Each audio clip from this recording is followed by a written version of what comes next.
بسم اللہ الرحمن الرحیم۔ سب ناظرین سے درخواست ایک بار درود پاک پڑھ لیں۔ ایک پہاڑی علاقے میں ایک بزرگ اپنے نوجوان پوتے کے ساتھ رہتے تھے۔ وہ ہر روز صبح سویرے قرآن کی تلاوت کیا کرتے۔ پوتا بھی ہمیشہ ان جیسا بننے کی کوشش کرتا۔ ایک دن پوتا کہنے لگا، دادا جان، میں بھی آپ کی طرح قرآن پاک پڑھنے کی کوشش کرتا ہوں، لیکن مجھے سمجھ نہیں آتی، اور جو سمجھ آئے جیسے ہی قرآن بند کروں بھول جاتا ہوں۔ ایسے میں قرآن پڑھنے سے ہم کیا سیکھتے ہیں؟ دادا جی نے خاموشی سے کولوں والی ٹوکری میں سے کولے نکال کر گٹھی میں ڈالے، پھر ٹوکری پوتے کو دے کر کہا، جا پہاڑ کے نیچے بہتی ندی سے مجھے پانی کی ٹوکری بھر کر لا دے۔ لڑکے نے دادا جی کی بات پر عمل کیا، لیکن واپس پہنچنے تک سارا پانی ٹوکری کے سوراخوں سے بہہ گیا۔ دادا جی مسکرائے اور کہا، تم اس دفعہ اور زیادہ تیز قدم اٹھانا۔ یہ کہہ کر پوتے کو واپس بھیج دیا، لیکن اس بار وہ بالٹی میں پانی لے آیا۔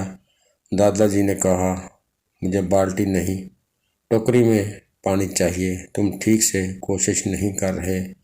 اسے پھر نیچے بھیج کر وہ دروازے میں کھڑے دیکھنے لگے کہ پوتا کتنی صحیح کرتا ہے۔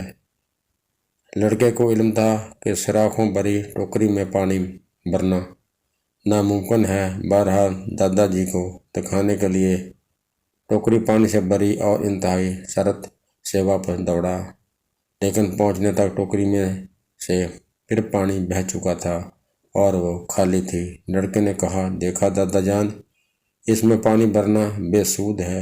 دادا جی کہنے لگے، بیٹا، ٹوکری کی طرف دیکھو۔ اب نوجوان کو پہلی بار احساس ہوا کہ ٹوکری پہلے سے بہت مختلف لگ رہی تھی۔ وہ پرانی اور گندی ٹوکری اندر باہر سے صاف ستھری ہو چکی تھی۔ دادا جی نے کہا، بیٹا ذرا دیکھو، کولوں سے سیاہ ہوئی ٹوکری بار بار پانی کے دھونے سے منزہ ہو گئی ہے۔ اسی طرح جب ہم تلاوت قرآن کریں تو چاہے اس کا ایک لفظ بھی سمجھ نہ پائیں، تلاوت ہمیں اندر اور باہر سے ایسے ہی پاک کر دیتی ہے۔ یوں اللہ تعالی ہماری زندگی بدل دیتا ہے۔ دوستو، یہ تھی آج کی ویڈیو۔ اگر پسند آئے تو چینل کو سبسکرائب لازمی کر دیں۔ اگلی ویڈیو میں آپ سے پھر ملاقات ہوگی، تب تک خدا حافظ۔